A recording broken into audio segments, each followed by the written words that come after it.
এই টুর্নামেন্টটা যদি বন্ধ হয়ে যায় 2000 ফ্যামিলি কিন্তু হুমকির মুখে পড়বে। ওনারা আমাদেরকে আগে আশ্বস্ত করেছিলেন আমাদের সাথে ওনারা বসবেন, আলোচনা করবেন। আমরা আসলে মেইনলি ওই প্যানেলটার সঙ্গে বসতে চাই যিনারা খেলতে আগ্রহী নন। সেটার ব্যাপারে কোঅপ থেকে কি ধরনের ইনিশিয়েটিভ নেওয়া হচ্ছে? না, আসলে আমরা সবাই জানি যে বেশ কিছুদিন ধরে ঢাকা ক্লাবগুলোর সঙ্গে ক্রিকেট বোর্ডের একটা সমস্যা চলছে। তো এই ব্যাপারে আমরা আসলে কোনো কমেন্টস করতে চাই না।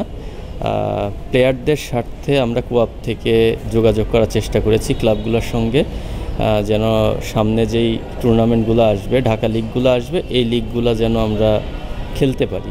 তো এই বিষয়ে ওনাদের সঙ্গে আমাদের একটা আলোচনা হয়েছে। ওনারা আমাদেরকে আগে আশ্বস্ত করেছিলেন আমাদের সাথে ওনারা বসবেন, আলোচনা করবেন। তো ফাইনালি ওনারা আমাদের সঙ্গে বসতে এগ্রি করেছেন।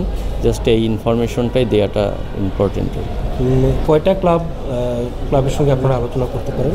দেখেন, আলটিমেটলি আমরা নিউজে যেটা দেখেছি যে মনে হয় 45 ক্লাব খেলতে চাচ্ছিল না।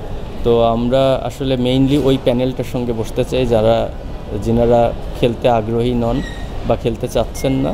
তো আমরা ওনাদের সঙ্গে বিষয়টা নিয়ে আলাপ করব, যেন প্লেয়ারদের কথা ওনারা চিন্তা করেন এবং প্লেয়ারদের কথা চিন্তা করে আমরা কিভাবে খেলা মাঠে গড়াতে পারি। প্লেয়ারদের কী ধরনের স্বার্থের কথা আপনারা মেনলি তুলে ধরেন? দেখেন, আপনারা সবাই জানেন ঢাকা লিগে অলমোস্ট প্লেয়ার্স, কোচ, তারপরে আপনার আছে কি বলে বয়, ফিজিও, ট্রেনার সব মিলিয়ে আপনি দেখবেন 2000+ প্লেয়ার এখান থেকে আর্ন করে। এই ঢাকা লিগ তাদের আর্নিংয়ের একটা মেইন সোর্স। তো এই টুর্নামেন্টটা যদি বন্ধ হয়ে যায় 2000 প্লেয়ার, 2000 মানুষ মানে 2000 ফ্যামিলি। তো এই 2000 ফ্যামিলি কিন্তু হুমকির মুখে পড়বে। কারণ আপনারা লাস্ট বছরও দেখেছেন ঢাকা লিগটা কিন্তু যেভাবে নর্মালি হয় সচরাচর সেভাবে কিন্তু হয়নি। বিভিন্ন ইস্যুর কারণে প্লেয়াররা বিভিন্নভাবে ক্ষতিগ্রস্ত হয়েছেন।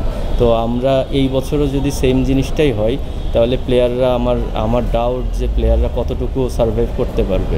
তো এই ইস্যুটা মাথায় রেখেই মেইনলি ওনাদের সঙ্গে আমাদের আলোচনা। তো ওনারাও আমাদেরকে আশ্বস্ত করেছেন আমাদের সাথে বসবেন এবং আশা করছি একটা পজিটিভ কিছু আমরা জানাতে পারব। তো আমরা আসলে মেইনলি ওই প্যানেলটার সঙ্গে বসতে চাই যিনারা খেলতে আগ্রহী নন বা খেলতে চাচ্ছেন না। তো আমরা ওনাদের সঙ্গে বিষয়টা নিয়ে আলাপ করব, যেন প্লেয়ারদের কথা ওনারা চিন্তা করেন এবং প্লেয়ারদের কথা চিন্তা করে আমরা কিভাবে খেলা মাঠে গড়াতে পারি।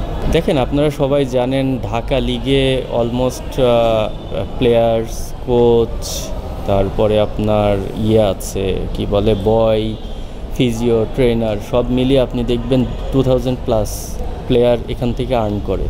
এই ঢাকা লিগ তাদের আর্নিংয়ের একটা মেইন সোর্স। তো এই টুর্নামেন্টটা যদি বন্ধ হয়ে যায় 2000 মানুষ মানে 2000 ফ্যামিলি। তো এই 2000 ফ্যামিলি কিন্তু হুমকির মুখে পড়বে।